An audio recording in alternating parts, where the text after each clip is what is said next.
drôle d'époque. Oh, c'était un petit peu ce qu'on vient d'évoquer, Eric Revel. Bonjour Patrick, drôle bonjour d'époque avec un pouvoir fragile face à une rue qui gronde avec l'ensemble des actions sociales. Ben oui, c'est ça qui me frappe au moment où la France est plongée dans un chaos politique avec un gouvernement démissionnaire, sans budget, sans cap et un Premier ministre, Sébastien Lecornu, qui cherche des appuis politiques. Ben la rue va avoir le champ libre. La rue va-t-elle prendre le pouvoir demain? Vous l'avez dit, journée noire dans les transports.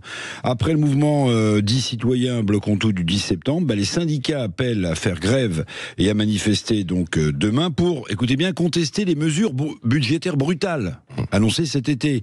Alors qu'en réalité, on ne connaît pas la feuille de route budgétaire du nouveau Premier ministre, Sébastien Lecornu, mais les syndicats mobilisent. Donc, on peut faire confiance peut-être au service d'ordre des syndicats pour essayer de maîtriser les choses. Mais Retailleau Bruno, ministre de l'Intérieur démissionnaire, l'a dit, on craint beaucoup de débordements. Oui, c'est vrai. Et la semaine prochaine aussi, le 22 septembre, parce que ce sera important avec la reconnaissance officielle par la France à l'ONU d'un État palestinien. Ben oui, là aussi, on peut se demander comment la rue va réagir. Vous vous souvenez que Olivier Faure, même s'il a été critiqué par une partie du PS, il a appelé à hisser le drapeau palestinien sur le fronton de nos mairies. Alors une initiative, celle de la reconnaissance du 22 septembre, je le rappelle quand même, qui coïncidera avec le nouvel an juif. Évidemment, tout ça suscite beaucoup de critiques. Alors moi, je me pose la question, le 22 septembre... les pro-palestiniens, est-ce qu'ils vont pas suivre les mots d'ordre d'Olivier Faure et vouloir accrocher des drapeaux palestiniens au fronton de nos mairies? Ben, dans ces conditions, quelle réaction? Tiens, par exemple, les polices municipales auront-elles?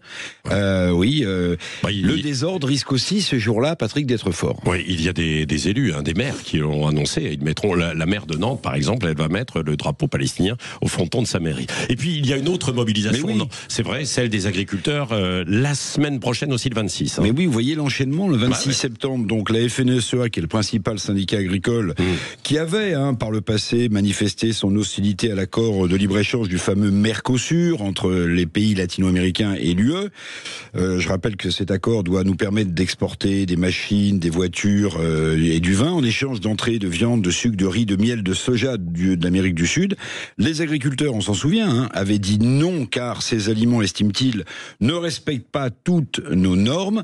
Macron avait refusé de signer cet accord, mais Bruxelles a dit oui. Les agriculteurs se mobilisent donc le 26 septembre. Au fait, où est Emmanuel Macron en ce moment?